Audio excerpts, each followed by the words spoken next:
First person on the docket, again, is going to be Francisco Javier Lupian.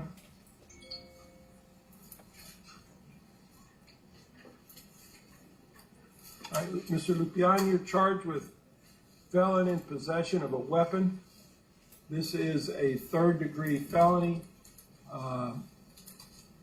Ms. Green, I did not have the opportunity to read this case. Okay, yes, Your Honor. The affiant officer stated that on Monday, May 2nd, 2022, the officer was assigned as the on-call investigator for the child abuse unit of the Harris County Sheriff's Office. The officer received a call-out notification in reference to a shot 4-year-old male who will be referred to as the victim for the purpose of this summary. The officer was informed that the victim was accidentally shot in the head at a residence within Harris County, Texas. Sergeant Tribbett advised that the victim's parents immediately transported the victim from the residence to the hospital. The officer was informed by the hospital that the victim was in critical condition and would be life flighted to another hospital. The officer was informed that patrol units would transport the parents back to the residence for questioning. The officer was also informed that several other family members at the residence were questioned. The officer traveled to the residence for further investigation and spoke with a deputy who advised the officer that several of the family members informed him that the victim was shot inside of the residence by his 9-year-old brother, and the firearm that was used in the shooting belonged to the victim's maternal uncle, later identified as Francisco Lupian, the defendant. The firearm was later located inside of the residence and in a bedroom where the defendant had spent the previous night. The firearm was observed to be a small black semi-automatic pistol, Glock 42. The firearm was located with 2 magazines, one inside the firearm with 5 live rounds, and the other outside of the firearm with 6 live rounds.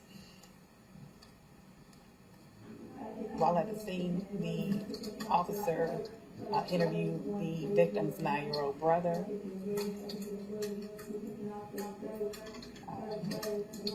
who we will refer to as the witness. The witness advised that prior to the incident, the victim entered his bedroom holding the defendant's firearm in his hand and described the firearm as a small black pistol. The witness stated that the defendant has previously showed him the firearm and allowed him to handle it, and that he immediately took the firearm away from the victim and charged it by pulling the slide back. The witness advised that the defendant previously taught him how to charge it when showing him the firearm. The witness advised that after he charged the firearm, he pointed it at the victim and pulled the trigger. The witness advised that the firearm immediately fired a bullet and it struck the victim in the head. The witness stated that he did not expect the firearm to fire when he pulled the trigger and did not know the firearm was loaded.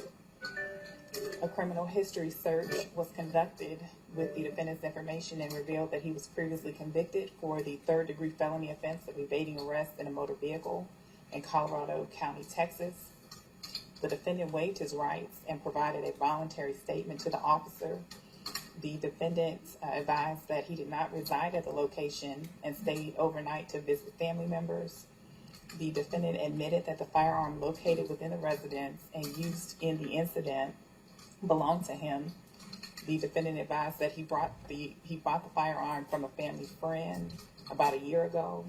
the defendant admitted that he was previously convicted of a felony, and he was aware that he was not supposed to be in possession of a firearm. The defendant admitted to bringing the firearm into the residence and leaving it on a dresser inside the bedroom that he slept in. He also admitted to... Okay. He admitted to all the pertinent facts, basically, that he had Yes. possession of the firearm at some time. All right, that's good enough. I'll find probable cause exists, Mr. Lupian. Your case is assigned to the 182nd District Court, Judge Daniel Lacayo's court. Are you going to need a court-appointed attorney, sir?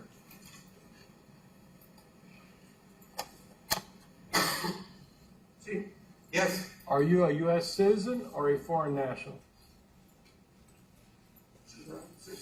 American citizen. All right, and would you like Mr. Wang to represent you this afternoon in the bond hearing? Yes. Ms. Green, what's the state's position on bail here? Yes, Your Honor. We're asking for bail to be set at $100,000. The state is against pretrial release. We are requesting no contact with the complainant or the 4-year-old or any member of his family or household. No drugs or alcohol. No weapons or firearms. GPS monitoring with 24-hour house arrest.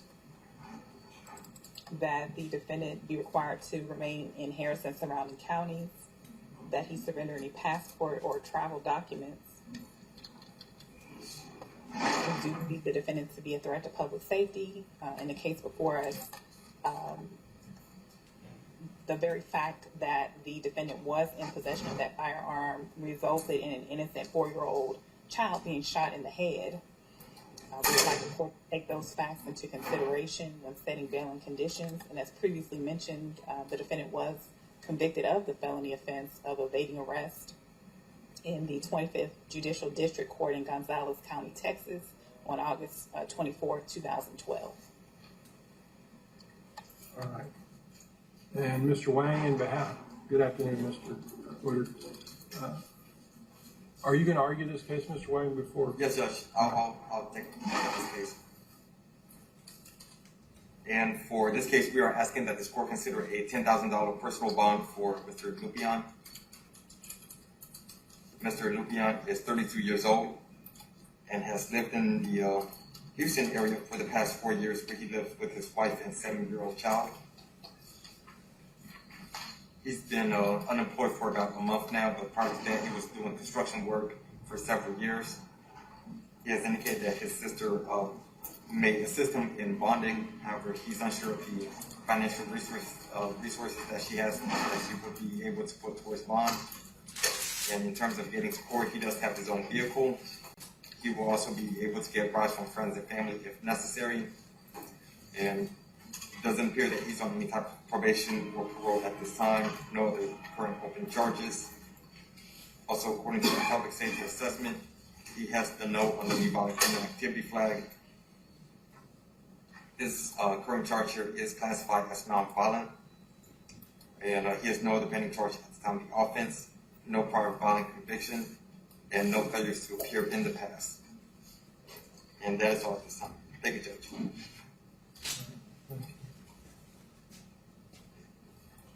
All right, taking into account the nature and well, first I need to ask Ms. Green a question. Ms. Green, are you aware of the current condition of the complaining witness minor child, or no? Your Honor, I have not been updated on the child's condition at this time. All right, so last known it was critical, correct? Yes. All right, what is the residence address for the child? Do you have it? One moment.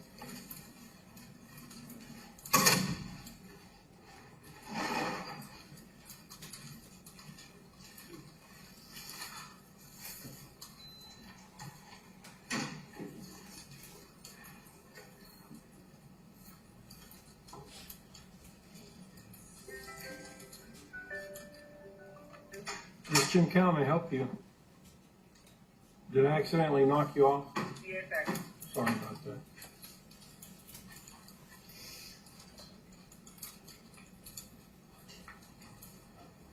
So, Your Honor, just due to the fact, the sensitivity of this All right, case. it I can wanna remain put it- confidential? Okay, it's a Yeah, minor that's child, fine. it'll remain off the record, that's fine. Thank you. All right.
All right, Mr. Lupian, because I don't know what the child's condition is, and last I heard the child was in critical condition.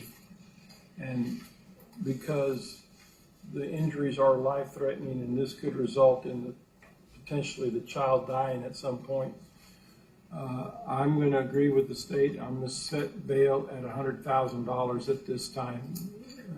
That's always subject to change on a hearing and a change in facts and or an addition of facts. The conditions of your bail are going to be as follows. You're to go to court on time each and every time there's court. You're not to commit any new criminal offenses. You're not to have any contact with the following minors. The minors with the initials who are the complaining witness, and I'm assuming the siblings, as well as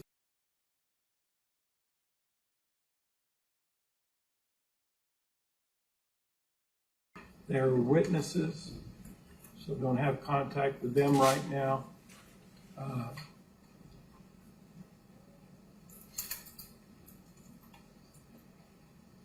You're going to be subject to random drug and alcohol testing. You're not to possess, use, or consume any marijuana, dangerous drugs, or controlled substances. You're to surrender your passport. You're not to travel outside of Harris County and contiguous counties. You're not to possess, use, or consume any marijuana, dangerous drugs, or controlled substances. You're not to possess any firearms. You're not to possess any alcohol. You're going to have a GPS monitor with an exclusion zone of the residents of the complaining witnesses or the complaining witness and family. You'll have a house arrest curfew from 12 a.m. to 11:59 p.m. What was that time again? 12 a.m. to 11:59 p.m.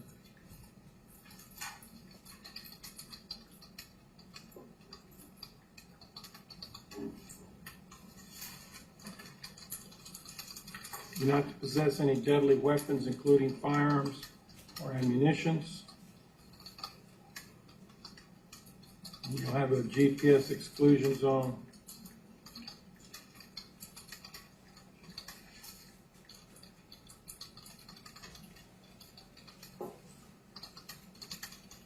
For the residents and workplace of the complainant and family members.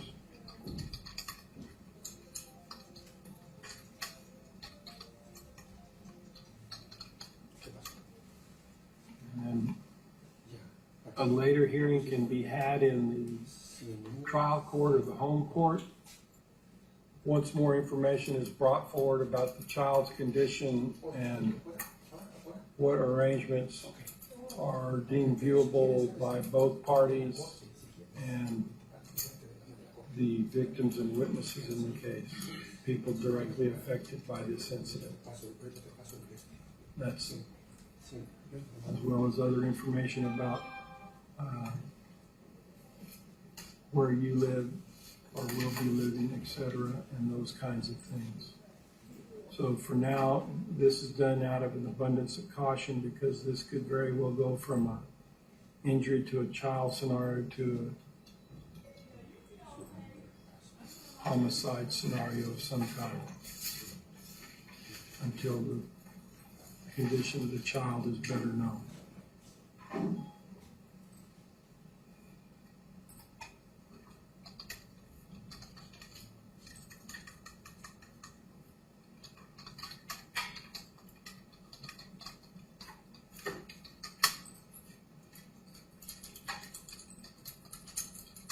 Do you understand these conditions? Yes.